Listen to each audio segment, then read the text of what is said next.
There it is. You can see it repeating itself ad infinitum. A little piece of information on a sheet of paper. It says www.malcolmtent.net, which might maybe give you something of a clue as to what it is you're watching right now, whose voice it is you're hearing, and maybe, just maybe, what you're going to be seeing in less than 1 hot minute. How about in 5 hot seconds? How about it is indeed the man behind the website, the man behind the curtain, Malcolm Tent. Yes, this guy right here, baby, bringing you this week's episode of Tent Talks Tunes. I would normally say that it's good to see ya, but I can't see ya unless you guys chime in. Let me know you're here. Give me some waves, give me some thumbs up, give me some smileys, give me some, I don't know, whatever the current hot emoji is. Just gimme, gimme, gimme. I need some more. Gimme, gimme, give me. I done told you what's for. Tent Talks Tunes thrives on interaction. Sure, it's fun for me to just sit here and go blah, blah, blah, blah, blah, blah, blah, blah, blah into my cheap-ass video camera. But it's a lot more fun when you guys bounce the stuff back at me. And I'm back to the cheap-ass camera this week. I have a piece of orange stuck in my tooth. That's gone now. Because I'm experimenting still wildly and widely, trying to find the best platform with which to present Tent Talks Tunes. And a lot of people have given me feedback on this issue, and really it seems like what I got to do is simply knuckle under and invest in either a really expensive webcam or a really expensive phone. You know, something that's in the $300 to $400 range, which is not really in the budget. So, you know, barring any fairy godmothers looking in on me from heaven above who want to rain some technology down on me, we're just going to have to soldier on with what I got, which this week is the camera provided by my good pal La Dama Dorada out in Tucson, Arizona. So I want to thank you again, La Dama, for your contributions to Tent Talks Tunes and our technological tussle, which we indulge in here every single week, live on Facebook and archived forever on YouTube and, of course, Facebook itself. So I got my monitor right here, which is the cheap-ass phone that I alluded to before. Let's take a peek at it and see if I'm still going out live. Looks like I am. Looks like we got some viewers. We got 1 thumbs up. 1 is enough. Oh, and there's the subtitles, too. The phone's got subtitles. I don't know why that is. Do you people see subtitles when I go on live and do Tent Talks Tunes? When I monitor the feed as I'm doing it live, there are no subtitles. But when I look at it on my phone, which has a several second delay, there's always subtitles. Is that the only way you guys can understand what it is I'm saying? Is my English that bad? Is my diction that poor? I'm a 3-semester man. I got good English. I don't know. I'll blame the technology. A toast of delicious Danbury tap water, chock full of mercury and other heavy metals and dense minerals. A toast to technology. All right. So we've already shown you one item on the bulletin board, my website. You should definitely go to my website, malcolmtent.net. I haven't updated it in a little while, but it still is chock full of information about me and my doings. Personally, I think it's very entertaining.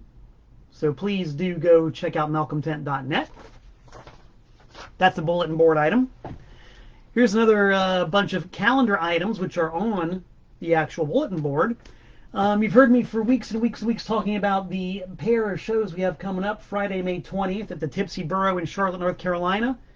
That is very much happening. And in fact, there will not be a Tent Talks Tunes next week because I will be in Charlotte rehearsing for this show. So if you want to see Antiseen on home turf in familiar, friendly territory, come down to the Tipsy Burro on May 20th. It's a free show. All ages welcome. Starts at 8 p.m. We're going to have a fellowship supper before the gig, and those are always an awful lot of fun. We get to talk to people, hang out, take pictures, deface rare collectible items with signatures and stuff like that. A lot of fun. That's May 20th. May 21st, well, it would have been a show in Virginia Beach.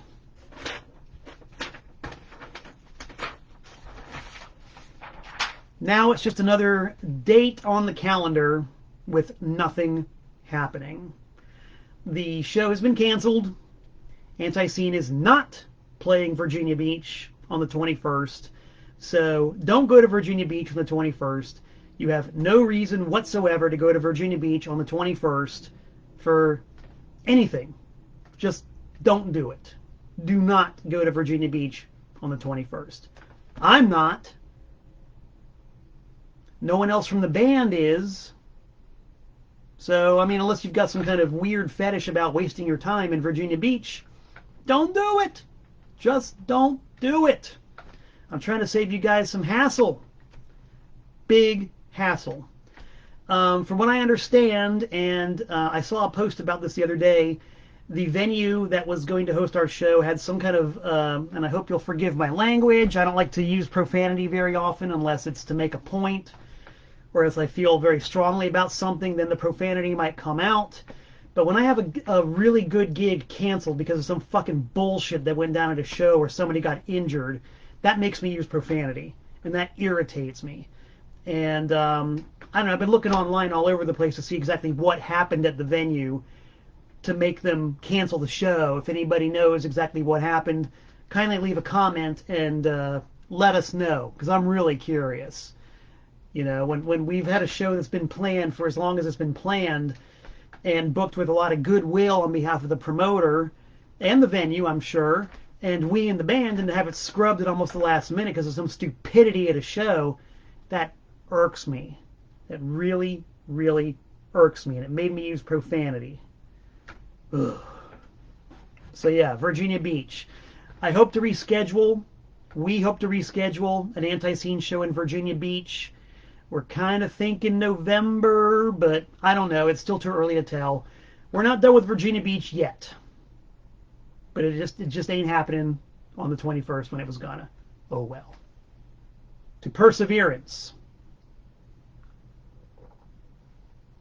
Perseverance pays off. Now, May 21st might be a big empty block on the calendar, but I don't like having big empty blocks on my bulletin board, so I'm going to replace that flyer with another flyer.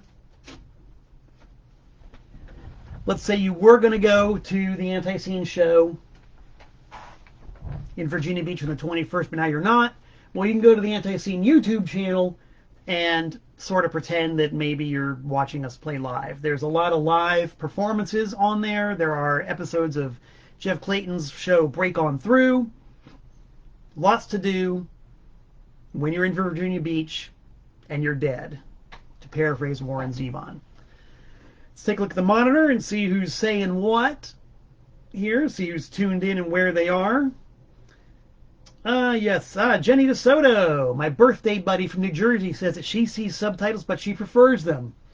Jenny, you're okay by me, and if subtitles are okay by you, then subtitles are okay by me. Pear, way the hell out in Scandinavia, says no subtitles. Mike Lesser from Vancouver, British Columbia, is here. Ms. Gelman from Tucson is here. We got Jason Liddell. Jason's here, and a few others whose names I can't see. Welcome aboard, everybody. Good to have you. Very glad to have you. Mike Lesser says, if you're going to watch the YouTube channel instead of going to the gig, can we pretend that there's a cover charge? Yes, you certainly may. PayPal, mt@malcolmtent.net. Send as much money as you want, as often as you want. I'll make sure that it gets into the right hands over at Antiseen Incorporated. I, as the Minister of Propaganda, assure it. I assure you that it will happen. Cash accepted too. Look at this. Here's another item on the calendar. The Danbury Record and CD Expo is going to be back. That's right, kids. Put this on your calendar. November 5th, which is a Saturday. Yes, indeed, a Saturday at the VFW Hall in Danbury. The Danbury Record and CD Expo. We've been out of action for a while, and you all know why. But we're back. It's happening. Mark your calendars. November 5th. Danbury Record and CD Expo, a VFW hall filled with record vendors, record sellers, familiar faces from all over New England, and if things go the way they usually do, some new faces as well. A huge room full of music for sale. Sounds like paradise to me. And since it's in Danbury, it is paradise. Yes! A toast to paradise.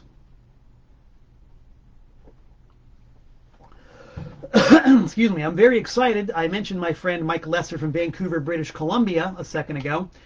When this week's episode of Tent Talks Tunes is done going live, I'm actually going to get on the Zoom and have a Zoom chat with Mike Lesser.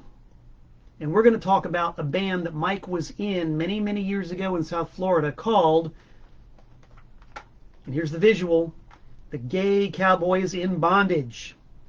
And I'm sure you've heard me name check the Gay Cowboys in Bondage many times.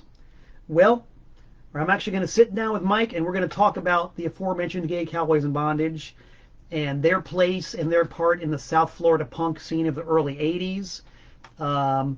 Their effect on little old me, and the fact that I even have a label right now, TPOS, which of course is on Discogs, eBay, and Bandcamp. Gay Cowboys in Bondage, seminal, important band in South Florida history and musical history in general. And that's why I re-released their discography. Their demo, We're Not Gay, But the Music Is, and their 7-inch single, Oh and Marshmallow Rides Again, and unreleased bonus cuts. For the first time since 1983, available on cassette, and for the first time ever in this form, available on CD. Yes, and it's on Bandcamp right now. So if you like silly yet serious early 80s hardcore / punk rock, go to Bandcamp right now, look up Gay Cowboys in Bondage, and check it out. Zoom. And that is not gan, duh. Them's the facts, Jack. Nothing but facts around here. All right. What do you say we talk tunes? Y'all ready for some tune talking? Looked over at the monitor here and I saw a whole lot of stuff going on. My pal Allison says she's driving past Akron, Ohio right now, the home of Devo. Earl is tuned in. Matthew Vane is tuned in. Mike Muldoon from the swamps of New York near Patterson is tuned in. Ooh, Terry Terrell, an old trashy from my brick and mortar record store, is tuned in right now. Good to have you guys on board. It's nice to see that you all are out there and lurking around on the internet. So what are we going to talk about today? When I woke up this morning, I thought that I was going to be talking about some of my favorite wacky celebrity records. Turns out I've done that already. And if you go to my YouTube channel, you will see the archived episode of me talking about bizarre celebrity cash-in records, primarily from the 60s and 70s. Chad Everett, William Shatner, Leonard Nimoy, Rosie Greer.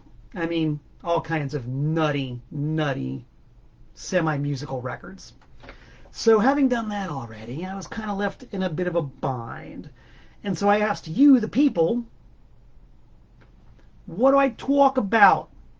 And you guys gave me several very good suggestions, and I've taken a couple of those suggestions and made an episode of Tent Talks Tunes out of said suggestions. Excuse me. The first suggestion that came through was from my main dog, Brian, down in Winter Garden, Florida. Brian owns Winter Garden Yoga, and he actually invented an entire system of yoga called practical yoga. I'm a practical guy, so I love practical yoga. So, and I do yoga every single day. I hate to go a day without yoga. So if y'all want to check out some cool yoga, look up Winter Garden Yoga and get practical. And Brian suggested best drummers of all time and why. That is a topic that I can sink my teeth into. Because as a bass player, I'm all about the rhythm section. Now I also play guitar, I play acoustic guitar, I play lead guitar. You know, bass is my #1 weapon. I can scratch out something on the keyboards occasionally, but bass is where my heart really lies. That is my instrument. So I am all about the rhythm section. And as somebody who's in the rhythm section and is also just a fan of music in general, I'm here to restate the old truism. I'm sure you've heard it before, but it cannot be said enough. A band is only as good as its drummer. You could have Eddie Van Halen on guitar, John Entwistle on bass, Joey Ramone on vocals, but if you got some clod behind them who doesn't know how to drum, it's useless, it's pointless, it's a shamble. It's a go nowhere, it ain't gonna work. The drummer is the key to everything. I wish I could say the bass player was the key to everything, but I'm only as good as the drummer I'm playing with. So, I put together a list of my top 10 drummers and exactly why they're my favorite drummers. And this is not in any order whatsoever. This is so completely not in order. It's literally just as they came to me. Brain flashes in rapid sequence and written on a piece of paper. Favorite drummers of all time, just as they occurred to me. And let's check the monitor. Once again, make sure that I'm live. Oh, we got some drummer love from Jill, my BFF from Florida. Jill says drummers rule. I'm sure the fact that she herself is a drummer is merely coincidence, coming for Angry Pudding in the past. And why am I spacing out on the name? Jill, what is the band that you're in right now with Derek? Please post the name of it. Help your old friend out. Help the people out because they need to know. What's the name of the band? Help. I'm sure it'll happen. Anyway, first great, awesome drummer who came to my mind, Maureen Tucker. Maureen Tucker from the Velvet Underground. Oh my God. Why is Maureen Tucker so incredible and so essential and so indispensable and so seminal? Get yourself a copy of White Light, White Heat by the Velvet Underground, or look it up on YouTube or whatever it is you crazy kids do these days. Velvet Underground, White Light, White Heat, second song, side 2, Sister Ray. And listen to Sister Ray. And listen to the 17 minutes. Count them. 17. That's 17 minutes of relentless, unstoppable floor tom and snare. She doesn't stop. And except for a bit at the end, she doesn't really vary. There's one tempo change in the middle and something resembling a solo at the end, but it's relentless, non-stop rhythm. Rhythm in its purest form. Her biggest influences were Bo Diddley and Ola Tunji. And when you think about that, and you think about the way she played with the Velvet Underground, it makes a lot of sense. And with the minimalist guitar and songwriting approach of the Velvets, her drumming was absolutely perfect. Avant-garde on the one hand, completely functional, to use that word again, on the other. The avant-garde approach was in its very simplicity, and the fact that she did not hit one drum unless it had to be hit. I think a lot of drummers could learn from that. A toast to Maureen Tucker, who is still very much with us. Yay! That is going to lead to another drummer who's got a somewhat similar style.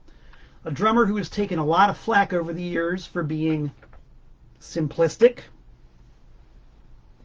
People who criticize Don Brewer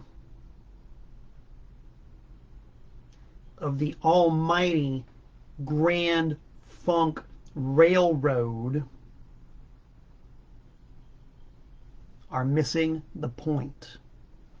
The point is to get down with the boogie, to get down with the groove, to not overplay, to, like I said about Maureen Tucker a second ago, don't hit that drum unless it's got to be hit.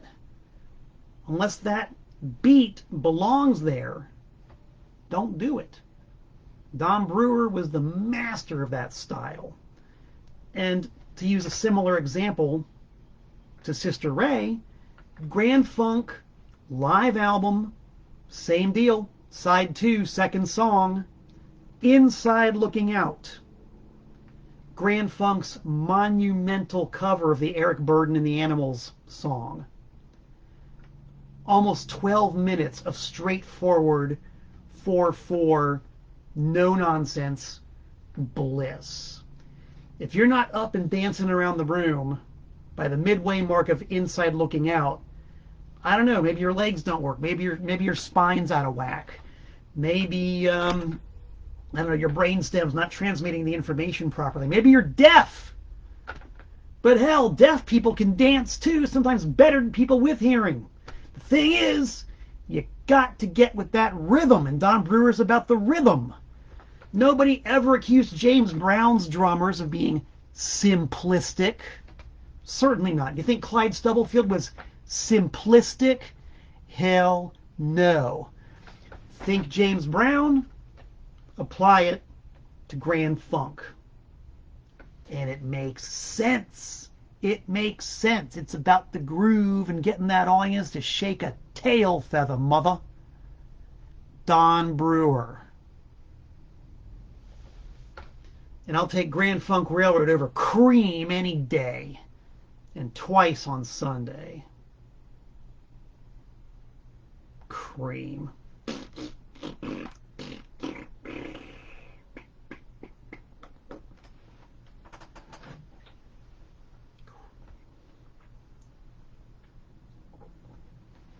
Don't even get me started on Cream.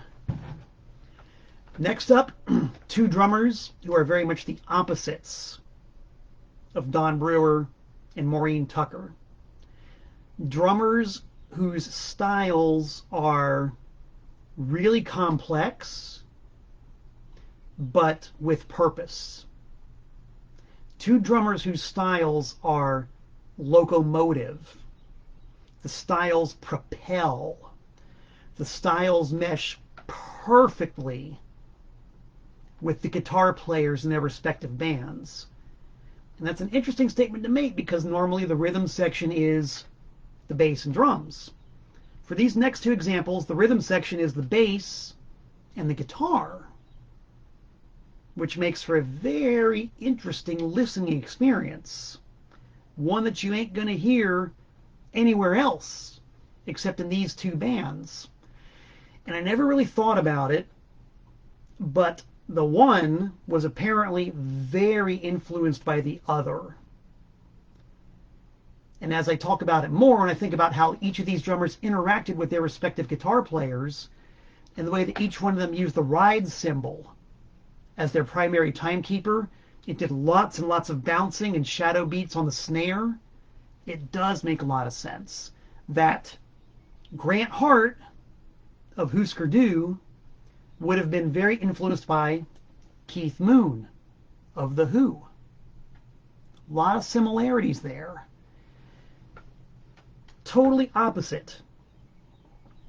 of Don Brewer or Maureen Tucker, because when Grant Hart and or Keith Moon play, it sounds like a hurricane, just an absolute tidal wave of sound coming off of those drums.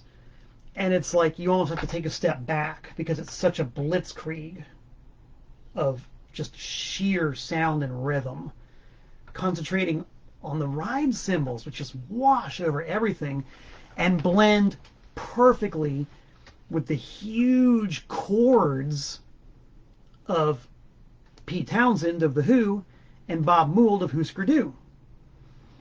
And by the same token, neither John Entwistle of The Who nor Greg Norton of Husker Du really fit into the rhythmic doings of the guitars and the drums. They just kind of play, I don't know, they kind of surf on the top of it. But the rhythm is all about the guitars and drums. And the drums in those two bands are just like this giant wash. I mean, it's just fantastic that somebody could make so much sound out of a drum kit.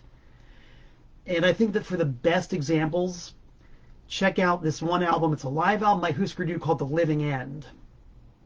All live, 1987.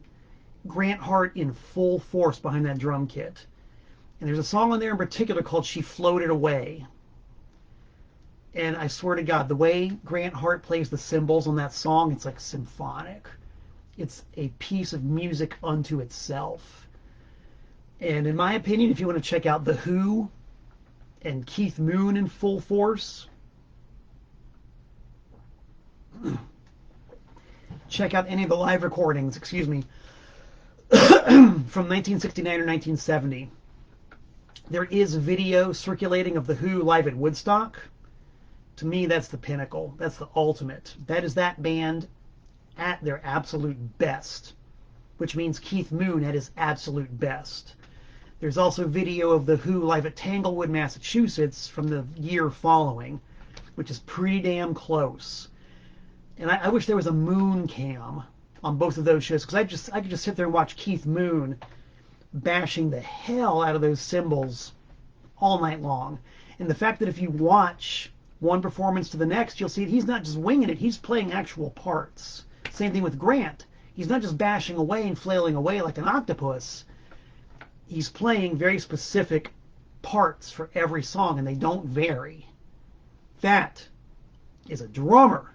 In fact, that's two drummers. Keith Moon and Grant Hart. 4 of my top 10 favorite drummers of all time. Let's check the monitor and see what you guys have to say about these drummers. Shane Hansen mentions that Grant Hart did not use a hi-hat. Neither did Keith Moon. I mean, occasionally, yes. I mean, it always kind of intrigued me that both of those guys had hi-hats in their kit, but hardly ever touched them. But whenever they did, it was for definite effect. And Shane Hansen, by the way, is a drummer. Shane, the drummer for Broken Talent, is in the house right now. I want everybody to give him a salute and a thumbs up. And Shane agrees with me. Ginger Baker, great feet. I guess I'm not a shrimper, so I really don't know. Earl Cox says, hey, Pop Skulls. Jill Elizabeth is the drummer for the Pop Skulls. Thank you. Sorry, I forgot that. Jill, when's that Pop Skulls record going to come out? Was there not a Pop Skulls recording of some sort? Tell us. We, the people, we want to know. Well, we got 2 Broken Talent drummers in the house right now. That's pretty cool. That makes me happy. A smiling guy. All right. We're almost at the halfway point now. 5. 1 of 5 out of 10 of my favorite drummers of all time. I might as well get personal here, because as you know, I won't let you forget. I'm going to keep telling you, I'm a bass player. I'm in the almighty Antiseen, who are playing the Tipsy Burro on the 20th. I am going to be standing to the right of a drummer who I honestly believe is one of the best on the planet. And I will say that because he's to my right. Wait, I'm at his left. He's to my right. Yeah, I can figure this stuff out. I'm a smart guy. And so I get to have that drumming go right in here. And what I do is determined directly by what he sends into this ear. And I'm talking about Sir Barry Hannibal, the second longest serving drummer of Antiseen ever. And I'm going to state my opinion, the best. I think he is the one. And Antiseen has had some damn fine world-class drummers. But I think Sir Barry is it. I think Sir Barry is the one. I mean, he's a dream to play with. He hits harder than hell. No flash. All substance, but also very stylish. And style, substance, and flash are three completely different things. He is a thinker, and whenever he plays a part, it's a part, and it belongs where it belongs in the song. And I like that. I like that methodical approach. And I don't know if this is up on YouTube anywhere, but when Antiseen, when we did our first big broadcast back in June of 2020, we did our song Fight Like Apes. And in my opinion, if you want to see what Sir Barry Hannibal is all about, check that clip out. Because I'll admit, you know, I was a fan of the band for a very long time before I got to join. And the first time we played Fight Like Apes was for that big broadcast. And every time we would rehearse it, I would just stand there kind of like marking out, like a fanboy watching him play Fight Like Apes. The tom-tom work, the kick work. Woo! Sounds like an army of Zulus getting ready to cut your head off, playing the war drums before they do the deed. Goosebump City, kids, and I get to stand on stage with that guy. Life is good. Sir Barry Hannibal, right there in the top 10, which leads to number 6. And I know he's not going to want to hear this. I know that he does not want me to say this. But I got to be honest. I got to tell it like it is. I play in another band called the Bloody Apostles. And our drummer is a dude named Paul Levny. Paul Levny is the mastermind behind Profanatica, America's first ever black metal band. It's the brainchild of Paul Levny. Kind of the same deal. Getting to stand on the same stage with this dude who has, as far as I can tell, perfect meter. I mean, if he's playing it, you can believe that it's in time. And it is sharp. And it is crisp. And every part means something to the song, and it's also very well thought out. Shades of Sir Barry Hannibal. These two guys are running neck and neck. And I don't mind saying, if you don't believe what I'm saying, just check out anything by Profanatica. There's tons of stuff out there. Whether or not you like the style of music, maybe black metal's not your thing. It's not everybody's thing, that's for sure. But just listen to the drumming. Even if you don't like that style of drumming, just listen to the way he executes the songs. And listen to the parts, and listen to the meter. And you'll see why I put him on my list of top 10. Same deal as with Antiseen, kind of. I was a fan of Profanatica before I got to be in a band with him in the Bloody Apostles. So, woo, that's a lot of dreams coming true, baby. Let's drink to some dreams. Danbury tap water for dreams coming true.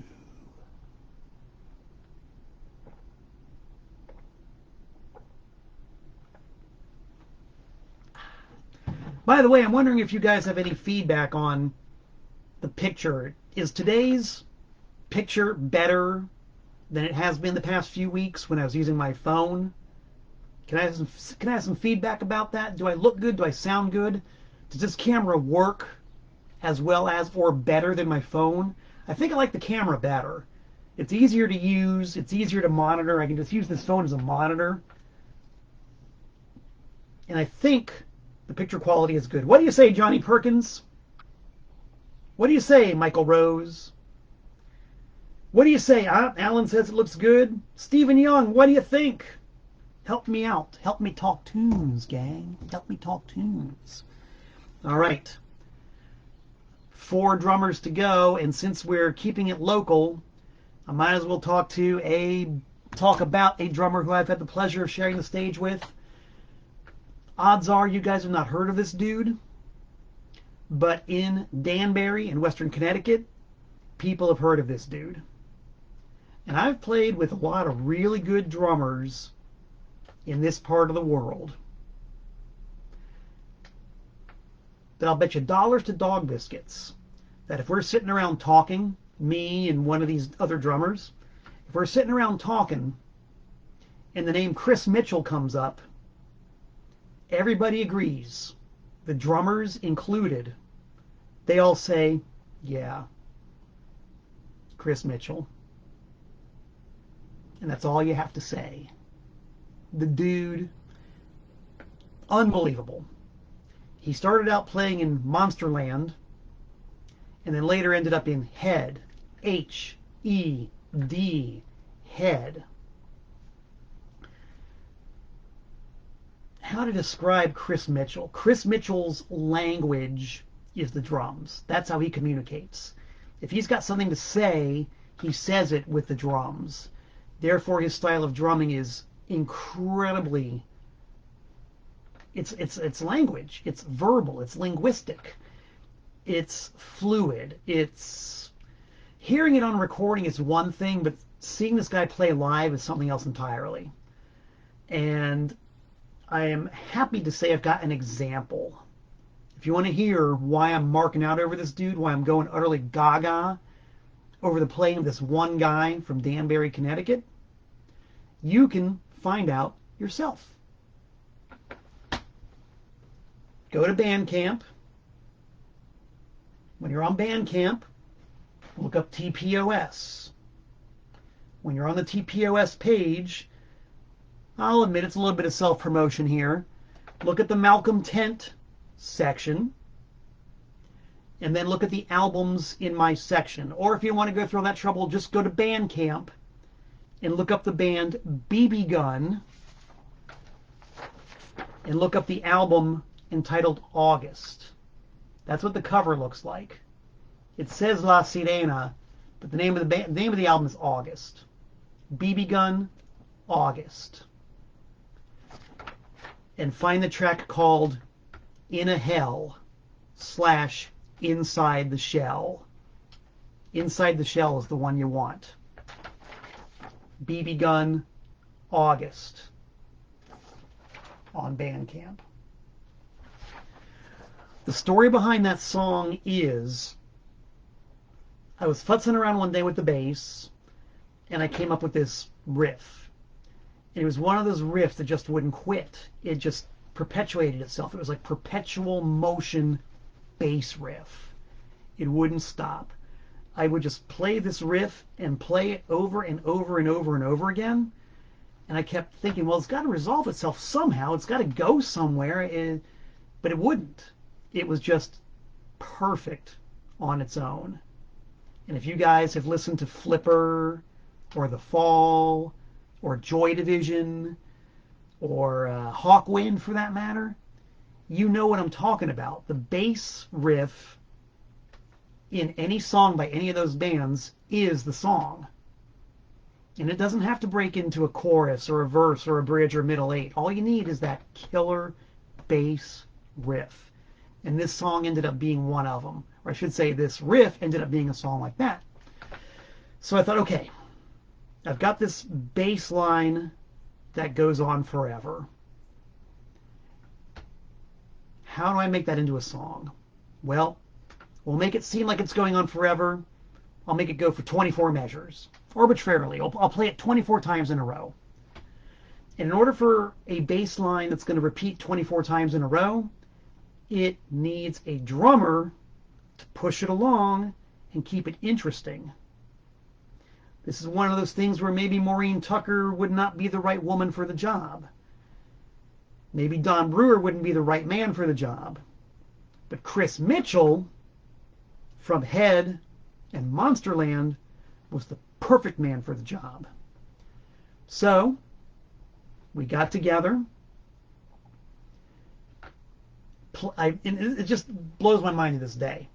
He hadn't heard the riff prior to my getting together with him. I sent him a demo, but he never listened to it. He didn't know what we were going to do. So I said, okay, dude, I'm going to play the bass line. We're going to do it 24 times in a row, and that's it. He said, okay, okay. And he counted off 1, 2, 3, 4, and we started.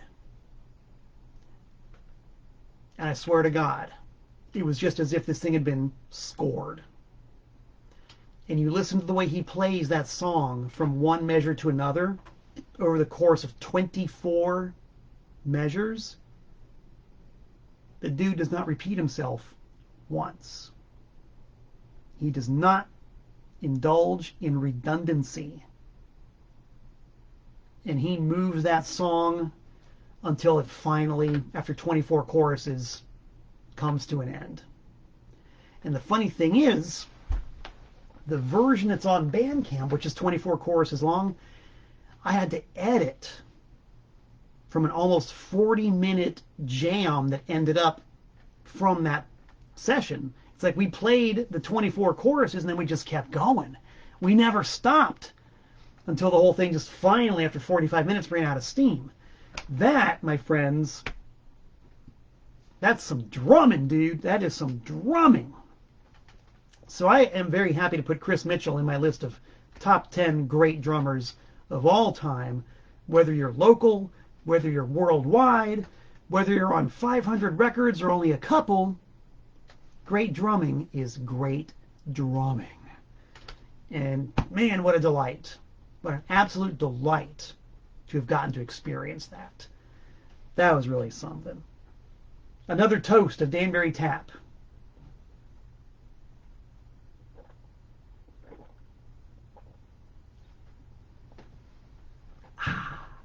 All right, we're 7 down. We got 3 to go. Let's see who's watching and who's got what to say about what.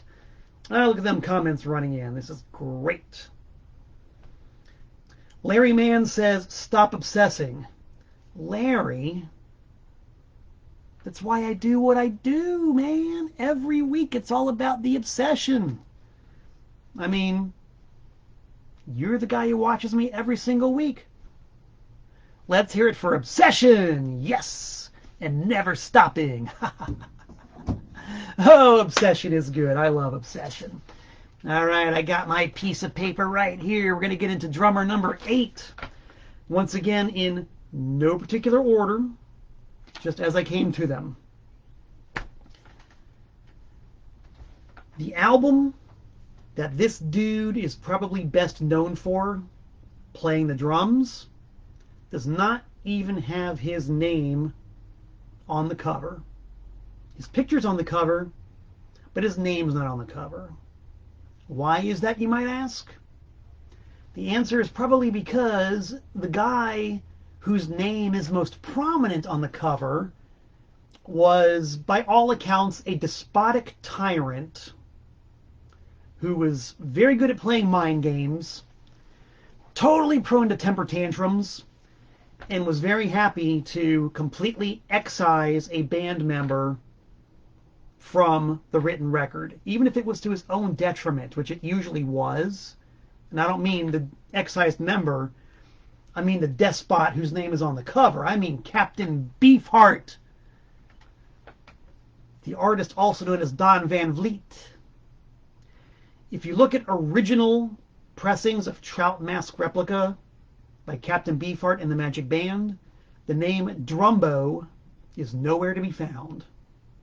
That's because Captain Beefheart had a bit of a hissy fit between the time that the album was recorded and the time it was released, and threw Drumbo out of the band and made sure his name did not appear on the album cover. Even though Drumbo was hugely responsible for the entire sound of that record. He was the guy who transcribed all the music. He's the guy who actually put that music onto paper so that the other guys could play it. This is the guy who actually played those insane rhythms on the drums. I mean, Trout Mask Replica, either you get it or you don't. And that leads to Lick My Decals Off Baby. That extends back into Strictly Personal, Safe as Milk. We're talking about drums and rhythms that were never played like that in the entire history of mankind, and really have not since. I've heard a couple of examples where people have tried to do that with their own bands, but they have not done it. They have not done it. John French, aka Drumbo. It's a case where words are completely, utterly inadequate. You gotta hear it. And it's like I said earlier with Profanatica, it's a style of music that, you know, your average Joe and Josephine you're not going to get it. You know, your average mall goer out there right now at Banana Republic looking at shirts is not going to get Captain Beefheart. But man, you got to hear it. You just got to hear it. And you have to hear it, especially considering that it's deliberate.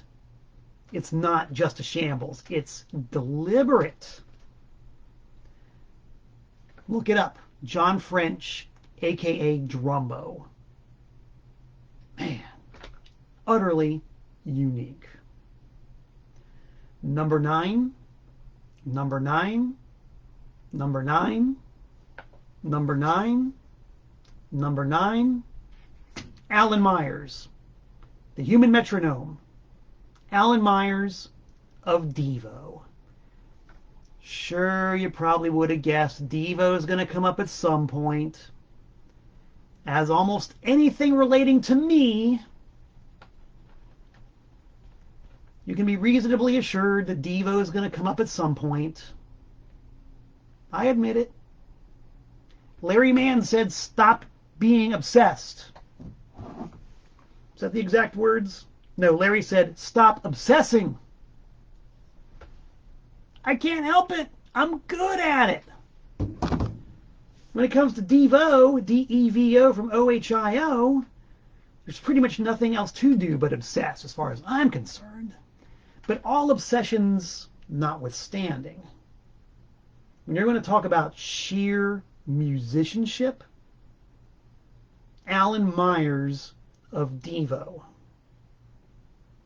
Would you like an example? The easiest example I can give you is Satisfaction. Devo's version of Satisfaction. Just listen to that. Enough said. And if that leaves you thirsting for more, check out either of the first 2 Devo albums, Are We Not Men, We Are Devo, and Duty Now for the Future. And you're going to hear some really wild, convoluted, yet absolutely controlled drumming. Style, flair, perfect meter. Alan Myers had it all. Even his work on Freedom of Choice, which is very, very simplified, is still hella good. It's kind of like Alan Myers doing a Don Brewer, Maureen Tucker sort of thing. Ain't nothing wrong with that. Later Devo albums, they replaced him with a drum machine, which we're not even going to go there. We're not going to talk about that. Luckily, the first 3 Devo albums and a fair number of early Devo demos and live recordings will demonstrate aptly why Alan Myers is in my list of top 10 drummers of all effing time. A toast to Alan Myers.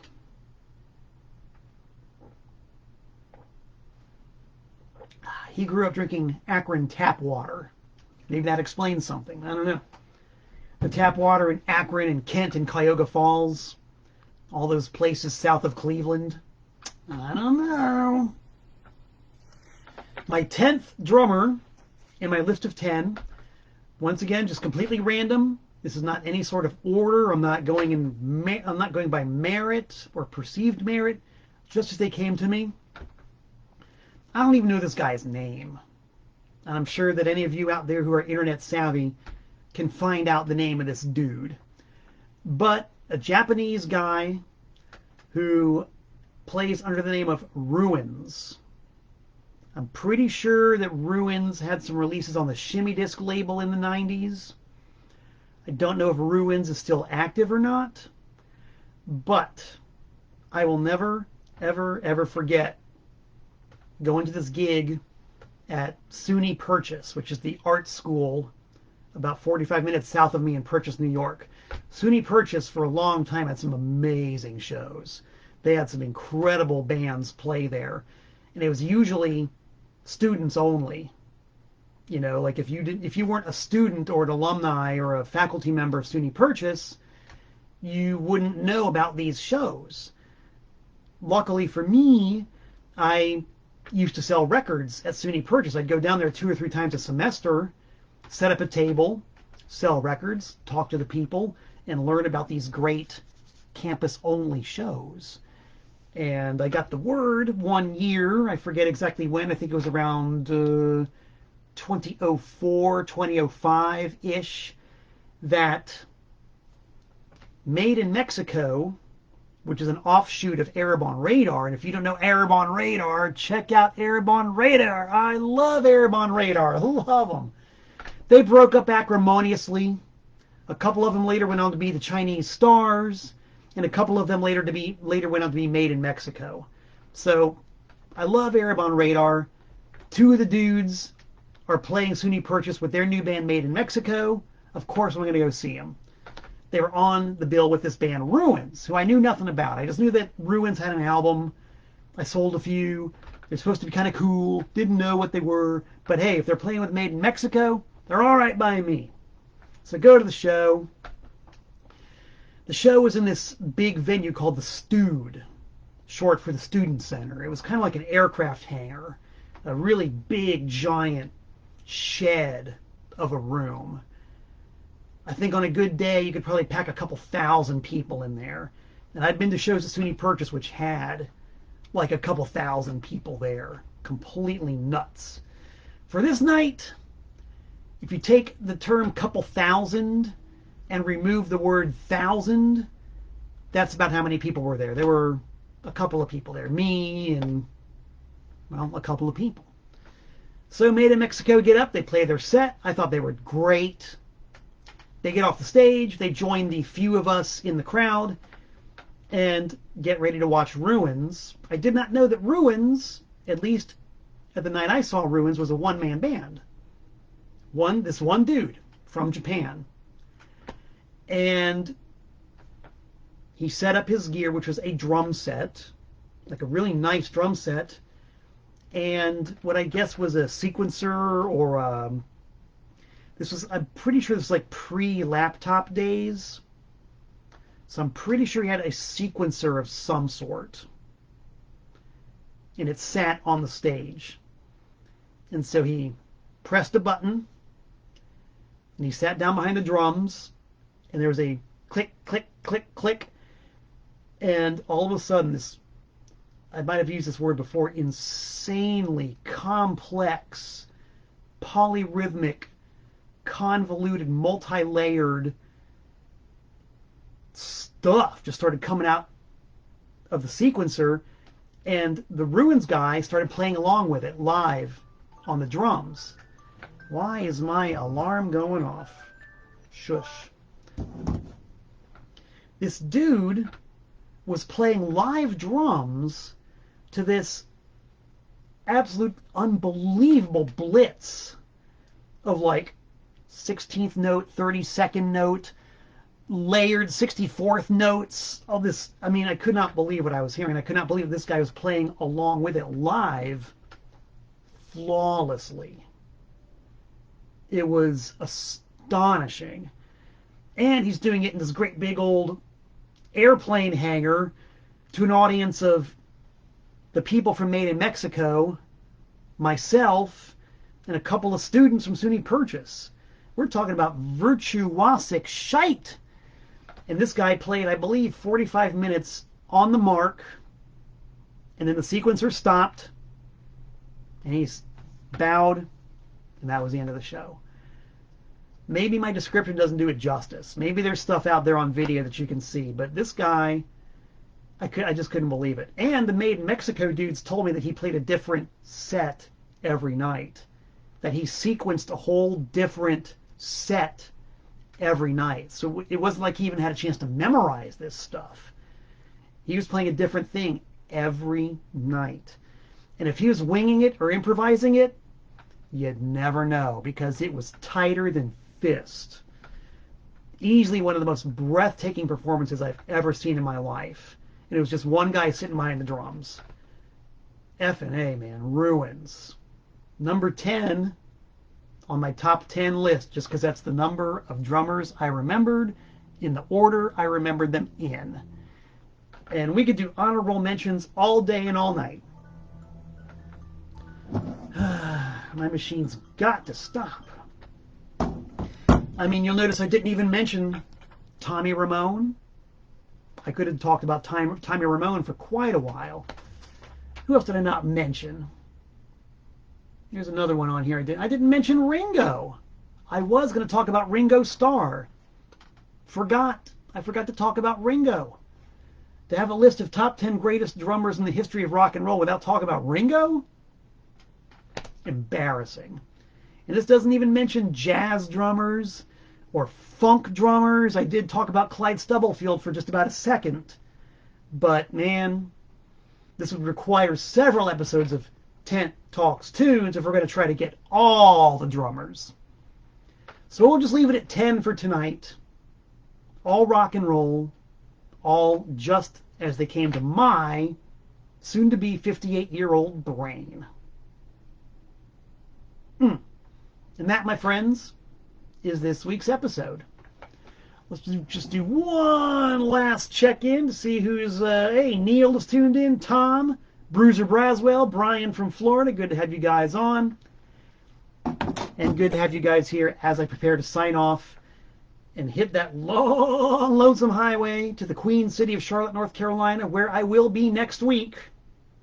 There will not be a Tent Talks Tunes next week, but there will be a break on through next week. So if you go to the Antiseen Facebook page next Tuesday at 5 p.m., you can see me and Jeff Clayton doing a very similar thing as we talk about music and stuff. It's a lot of fun. Antiseen Facebook page in less than 167 hours. So there you have it. I will be back. Until we meet again, this is Malcontent saying so long from the Nutmeg State.